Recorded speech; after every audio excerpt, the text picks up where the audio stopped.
Hey, I'm Roxana. Over the past 7 years, I've helped hundreds of professionals land their dream jobs, optimize their resumes, and position themselves as top candidates.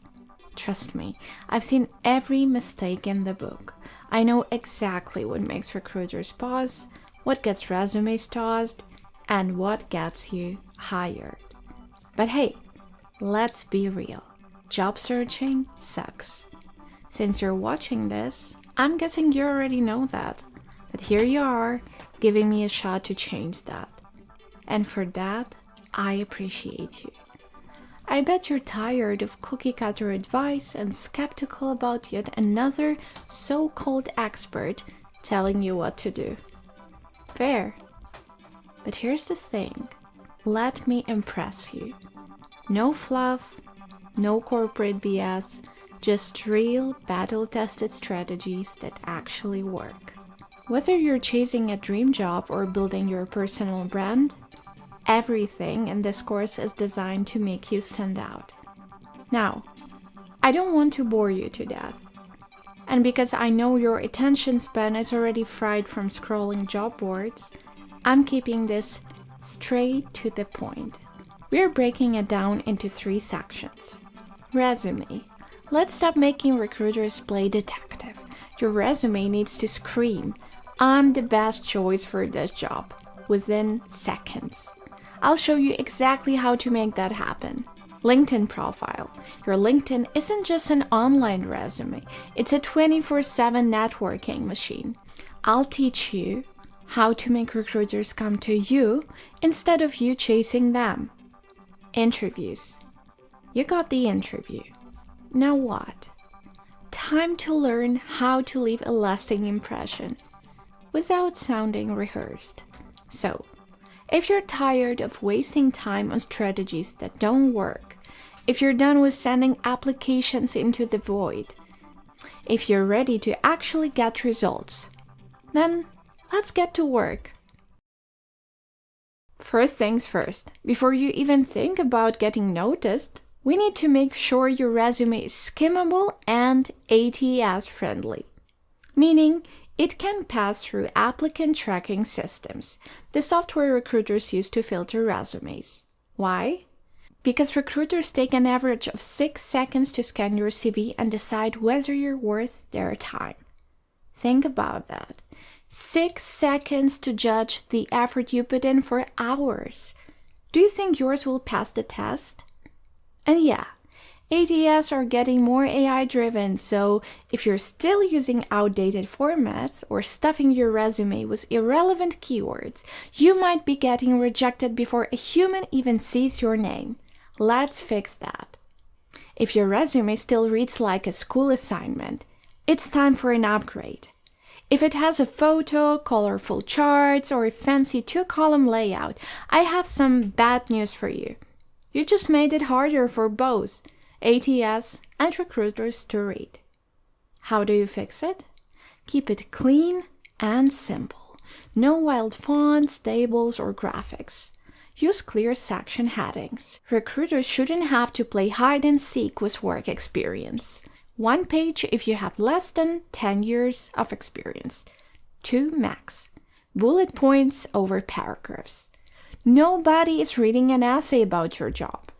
Common mistake: adding skills bars. For example, Microsoft Excel 90%. 90% of what?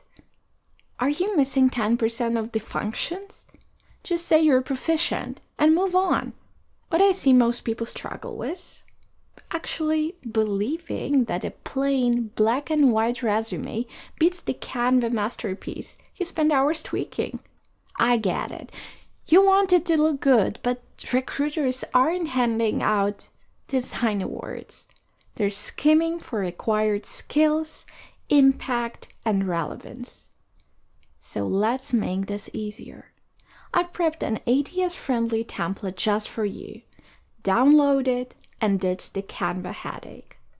Most resumes fail in the first few lines. If your top section is weak, recruiters won't bother scrolling down to give you a second chance. They're busy, they're skimming, and If your intro doesn't hook them, game over. No spark, no watch time. Just like TikTok videos. So how do you fix it? Keep it simple, clear, and actually impressive. First off, ditch the generic stuff. I am a motivated professional looking for opportunities to grow. I promise you, nobody cares. Instead, get straight to the point. Marketing specialist who grew organic traffic by 250% in 6 months. Project manager who's delivered $5 million in successful launches. Sales executive who closed $1 million in deals within a year. See the difference? One makes the recruiters think, oh, interesting. The other makes them yawn. Use numbers whenever possible. Managed projects. Okay, cool, but what does that even mean? Led 10 plus projects with a $10 million budget. Now, that tells a story. Match the job description. If they're looking for an SEO specialist and your title says digital marketer, tweak it. ATS and recruiters scan for exact words. Give them what they're looking for. And here's a common mistake to avoid. Using an objective statement. Seeking a challenging role where I can grow. Recruiters care about what you bring to the table. At the end of the day, recruiters are skimming. Make them stop. Make them think, all right, this one's worth a closer look. Now, let's talk about your work experience section. This is where most people go wrong. Your job history shouldn't read like a boring to-do list. Recruiters don't need a play-by-play of your daily tasks. They want to know how well you did them. So let's fix that. Use the what, how, impact formula. Every bullet point should answer what you did, how you did it, impact. AKA, what changed because of you? Example, managed client accounts and led sales meetings. Okay, and managed 20 plus client accounts leading sales meetings that increased revenue by 25%. Now we're talking. See the difference? The second one actually shows results. Common mistake. Copy-pasting your job description. If your experience section looks like it was ripped straight from a LinkedIn job post, rewrite it. You're not just doing tasks, you're making an impact. At the end of the day, recruiters don't just want to know what you did. They want proof that you're good at it. Listen, if your skills section includes teamwork or email and your licenses section flexes a driver's license, we need to talk. Keep it relevant. Only list industry-specific high-value skills. Think Google Ads, SQL, Agile, UX design. If it's a skill every office worker has, leave it out. Trust me, if you manage to write the resume, recruiters already assume you know Microsoft Office. Organize it properly. Instead of a messy skills soup, break them down. Technical skills, marketing tools, soft skills, but only the real ones. Think negotiation, public speaking, not communication, because you know better than that. Common mistake. Listing too many skills. More doesn't mean better. It means cluttered, generic, and unimpressive. Keep it sharp, keep it real, and make sure every skill earns its place. And just a reminder, recruiters are scanning. If they can't spot what they're looking for in a split second, they're moving on. So make it easy for them. And make sure you actually look like an expert you are. Time for extra sections. This is the part where people start listing every webinar they ever watched and that one time they volunteered for 2 hours in college. Let's be smart about this, yeah? Education. Just graduated? Cool, show it off. Put it near the top. Been working for years? Nobody cares about your GPA. Keep it short, move it down. Certifications and training. Got a legit industry relevant certificate like Google Analytics or AWS? Add it. If it's a random Coursera course you have finished at 2 a.m., let's maybe not. Projects and volunteering. List it only if it proves skills that actually matter for your job. Helped organize a charity bake sale. It's cute, but unless you're going into event planning, it's not helping here. Languages. Fluent in something? Flex it. If you list basic French, but would panic at a cafe, let's be honest with ourselves. Moral of the story? Every section should earn its place. If it doesn't add value, it's just taking up space. Okay, let's wrap this up with one very important thing you need to remember. Your resume is not a tattoo.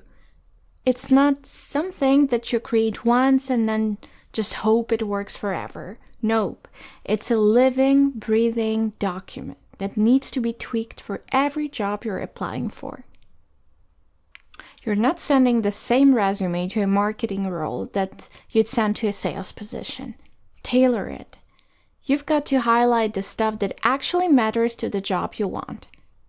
Don't waste space with irrelevant experiences or buzzwords that don't show you've got the skills they need. And hey, cut the fluff. If a recruiter can't get to the point in 6 seconds, they're not sticking around. No need to go on and on about your passion for learning or dedication to teamwork. Everyone says that. What they want to know is how you're going to solve their problems. But above all, here's the most important part. Make it impossible to ignore. That doesn't mean a fancy design. Trust me, we already talked about that. But it does mean making sure the resume screams, I'm the best choice for this role. You want recruiters to look at it and think, where has this person been all my life? Your resume needs to be your best salesperson. So every time you apply for a new job, give it some extra care. Tweak those details, make sure it speaks to the role, and let it shine. Remember, this is your chance to stand out. Make it count. Congratulations! You've made it to the interview part. At least, I hope you're still with me because I have big plans for this section. This is where we turn all that profile polishing and networking into real-life results. I'll guide you through everything you need to know to walk into your interview with confidence and walk out with an offer. Here's what we're going to tackle. What interviewers are really looking for, how to prepare effectively even on short notice, the most common and toughest questions, and how to answer them, powered body language and communication skills, what to do after the interview to stay top of mind. But before we dive in, let's get one thing straight. This is not about acting like someone you're not. It's about showing the best, most authentic version of you, without shrinking yourself or coming off like a show-off. Let's talk about charm. Not the fake, overconfident kind that makes everyone in the room cringe. I mean the kind that says, I know my worth. I've done the work. I'm excited about this opportunity. And I'm someone you'll genuinely enjoy working with. Confidence is calm. Confidence is clarity. Confidence is not needing to say, I'm confident. And guess what? You don't have to be the loudest in the room to be the most memorable. You just need to walk in prepared, self-aware, and unapologetically you. Let me show you how. Have you ever sat across from an interviewer and thought, what are they really thinking right now? Well, let's stop guessing and start understanding. Because once you know what interviewers are actually looking for, it's a whole lot easier to deliver it without turning into a robot or rehearsing your soul away. Here's what's really going on in their minds. Can you do the job? They want to see if you have the skills, experience, and brains to hit the ground running. Will you do the job with energy and care? In other words, are you motivated, curious, and someone who cares? Will we enjoy working with you? You don't need to be everyone's best friend, but if you're respectful, engaged, and a good communicator, that's a yes. Oh, and by the way, they're picking up way more than just what you're saying. They're noticing how well you express yourself, whether you panic under pressure or stay composed.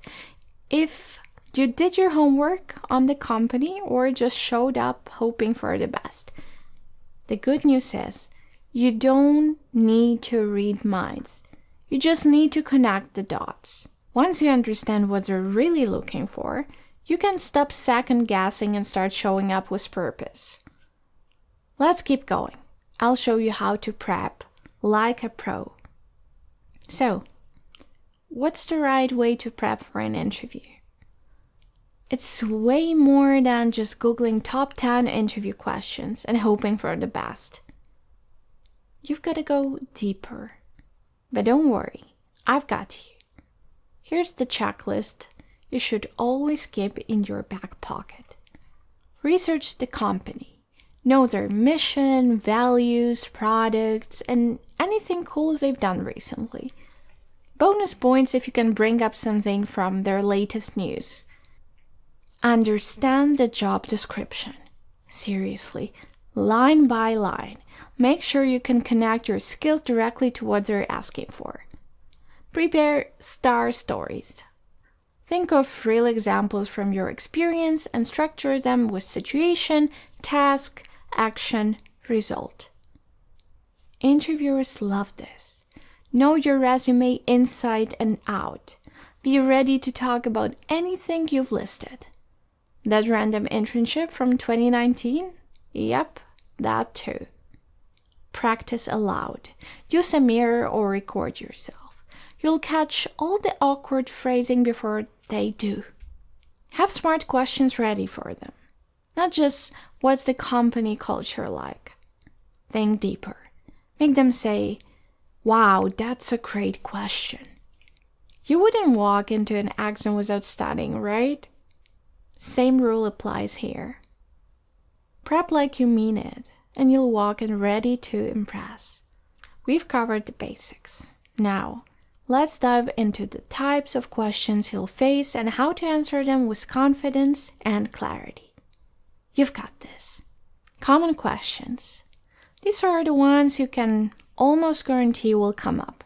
So let's master them. Tell me about yourself. This one's a classic.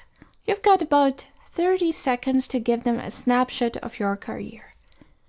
Think of it like a professional elevator pitch.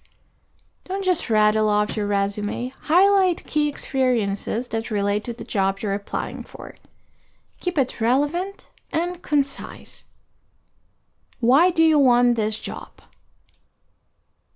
You better have a solid answer to this. They want to know you've done your homework and that you're genuinely excited about the opportunity. Avoid generic answers like, I need a job, and focus on how this role aligns with your skills and goals. Show that you're motivated and eager to contribute. What are your strengths and weaknesses? When talking strengths, pick ones that directly relate to the job. No, I work too hard nonsense. For weaknesses, be honest, but don't hang yourself with it. Choose something that's a real challenge, but talk about how you're actively working to improve it. Bonus points for showing that you're into self-development. Where do you see yourself in 5 years? Be real here. Don't say you'll be CEO if you're applying for an entry-level role. Instead, show them that you're thinking long-term. Talk about how you want to grow and how this job fits into your development. Tough questions. Now, these are the ones that might make your heart race a bit, but don't panic. I've got you. Tell me about the time you failed. First off, don't lie. Everyone's messed up at some point. The key is showing how you handled it. What did you learn? How did you bounce back? They want to know you can learn from failure and turn it into growth. Why should we hire you? This is your moment to sell yourself. Connect your skills, experience, and enthusiasm to the job. Show them you're not just a fit for the role. You're the perfect fit. Why did you leave your last job? Stay positive. Don't trash your former employer, even if they were awful. Focus on what you learned and how you're looking for new challenges or growth opportunities. Keep it forward thinking. Do you have any gaps in your resume? Honesty is key here.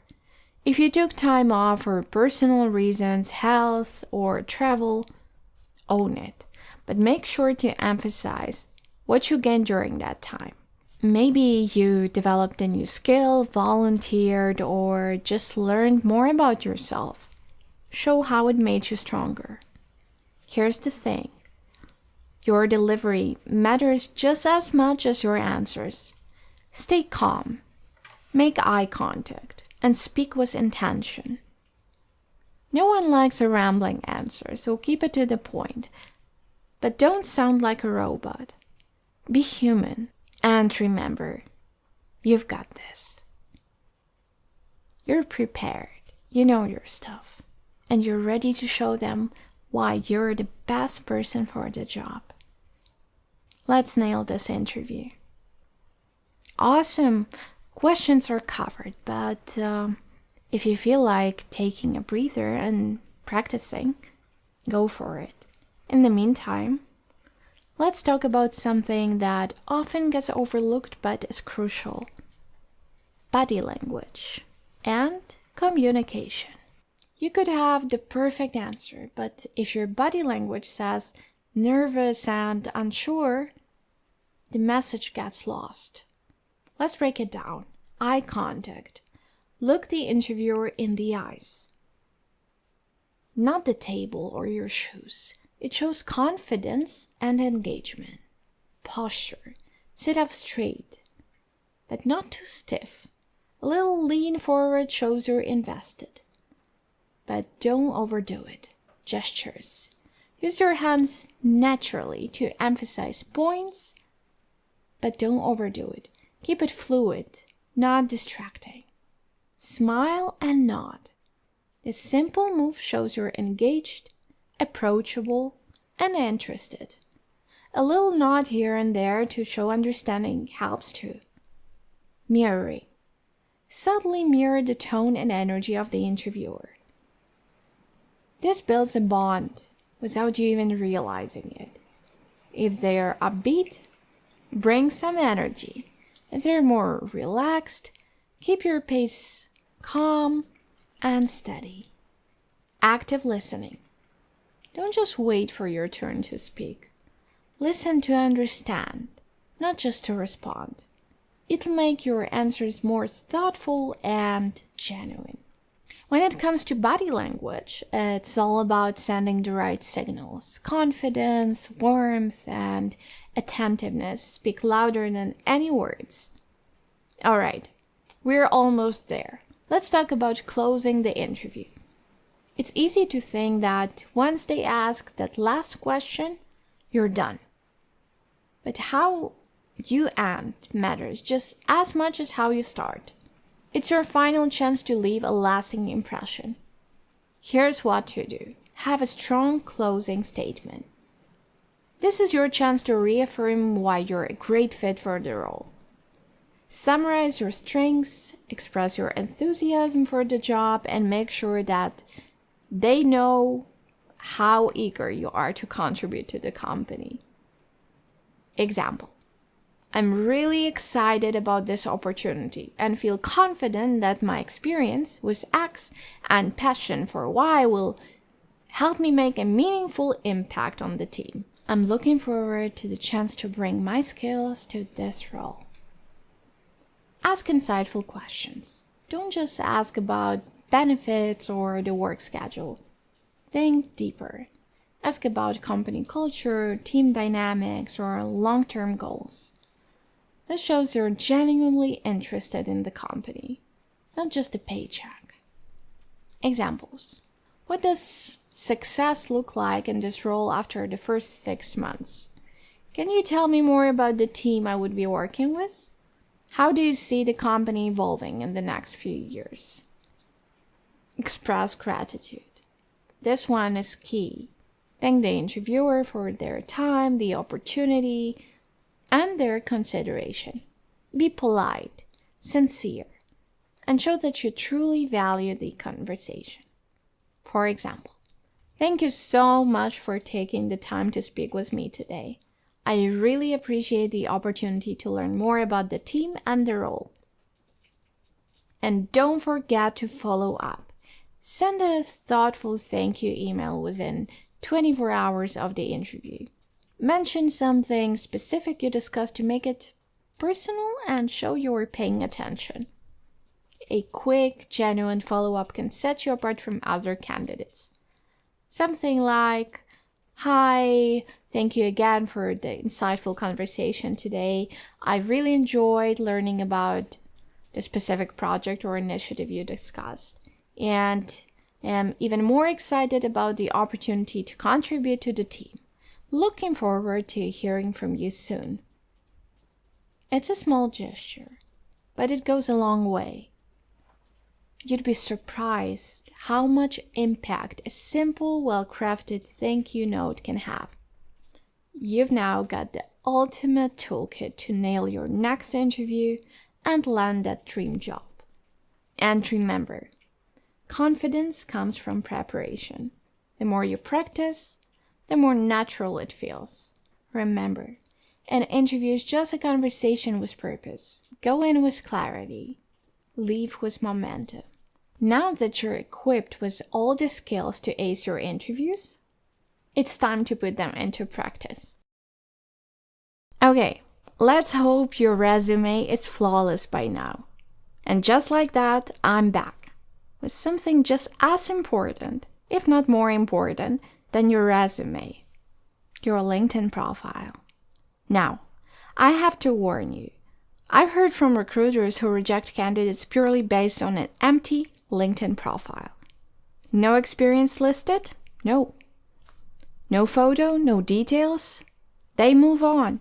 So, if you've been neglecting yours, now's the time to fix that.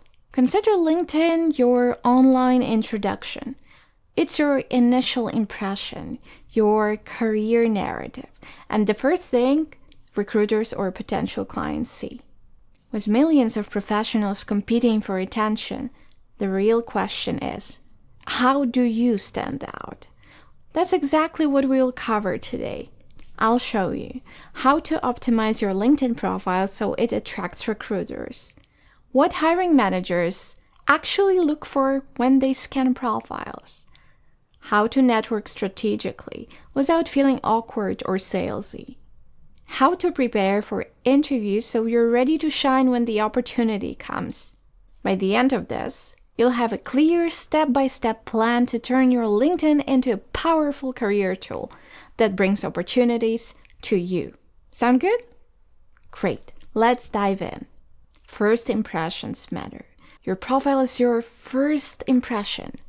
So let's make sure yours is impossible to ignore. Your profile picture is crucial. People trust faces more than blank spaces. Make sure it's clear, professional, and approachable. No party pics, no selfies in bad lighting, just a clean, well-lit, professional-looking photo. Smile. Yes, really, people are more likely to connect with you if you seem approachable. Your banner image is a free branding opportunity. Don't waste it. Pick something relevant to your field, an industry-related image, your company logo, a simple tagline about what you do. Keep it clean and professional. And your headline? Make it work for you. Your headline is not just your job title, it's prime real estate. Use it wisely. Here's a simple but effective formula. Your job title, top skills, I help, type of company, do, result, you deliver. For example, software engineer, AI, cloud, building scalable, secure systems for fintech startups. Why does this work? Because it instantly tells who you are, what you do, and why someone should care. Your About section isn't a boring bio. It's your chance to sell yourself. Tell your career story, but keep it engaging. Highlight major achievements and how you create value. Speak directly to the audience you want to attract, whether that's recruiters, clients, or industry peers. Want to land your dream job faster? And study the people who already have it. Here's what you do. Search for professionals with your ideal job title on LinkedIn. Look at their career paths. What roles did they hold before? What skills do they highlight? Check their LinkedIn profiles. What courses, certifications, or experiences helped them get there? Look for common patterns. Do they all have similar skills? A specific certification, a certain type of experience? Now, compare their profiles to yours. What's missing? What gaps do you need to fill? Need a certification? Time to enroll in a course. Missing a key skill? Start learning it today. Lacking experience? Find a way to gain it. Volunteering, side projects, freelancing. Success leaves clues. If you study successful people and take action, you'll get there too.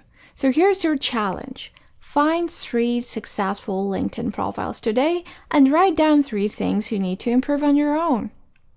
Let's move on to the next step, networking. Let's be real. Most people suck at networking because they overcomplicate it. Good networking is about building real relationships, making friends, if you will. And LinkedIn makes it super easy to do that, if you do it right. Your alumni network is gold. People naturally want to help fellow graduates. Use that to your advantage. Search for people from your university working in your target field. Send a short, friendly message like, "Hey, I saw that we both graduated from Harvard. I'm really interested in finance and would love to hear how you got started. Would you be open to a quick chat?" Simple. No weird sales pitch. Just a genuine connection. Now, let's talk daily and weekly LinkedIn habits. Want recruiters and decision makers to notice you? Show up consistently. Daily. Comment meaningfully on at least 3 industry-related posts. Engage with posts from people you want to connect with. Weekly. Connect with 7+ new professionals in your industry. Send personalized messages, not just, "Hi, I'd like to connect." Monthly. Post at least twice. Share an insight, an experience, or a lesson. The more active and visible you are, the more opportunities will come your way. Homework? Reach out to 5 alumni and 5 industry professionals this week. And now that all of the previous things are checked off, let's focus on turning connections into opportunities. Networking is great, but how do you actually turn connections into job leads? Follow up. Had a great chat with someone? Stay in touch. Send a quick thank you message.